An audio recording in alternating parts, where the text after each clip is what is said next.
पुढचे 2 ते 3 दिवस पावसाची शक्यता वर्तवण्यात आली आहे। अनेक जिल्ह्यांमध्ये मेघगर्जनेसह पावसाचा अंदाज वर्तवला गेलाय। कोकणात मुसळधार पावसाचा अंदाज वर्तवला गेलेला आहे। मुंबईत मुसळधार पावसाची शक्यता मात्र नाहीये। हवामान विभागाने हा अंदाज वर्तवलेला आहे। पुढचे 2 ते 3 दिवस पावसाची हवामान विभागाने अंदाज वर्तवलेला आहे। अनेक जिल्ह्यांमध्ये मेघगर्जनेसह पावसाचा अंदाज आहे। मुंबईत पुढील 2 ते 3 दिवस हलक्या ते मध्यम सरींचा अंदाज व्यक्त करण्यात आलेला आहे। मुसळधार पावसाची फारशी शक्यता नाही।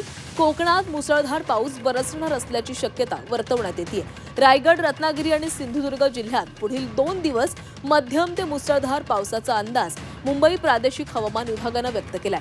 दरम्यान सिंधुदुर्ग जिल्ह्यातील कुडाळ तालुक्यातील वालावल, जळगाव जिल्ह्यातील जामनेर, वाकडी, पिंपळगाव, वरखेडी, पारनेर तालुक्यातील टाकळी, पालशी, पाथर्डी आणि कारेगाव या मंडळांमध्ये अतिवृष्टी झालेली आहे।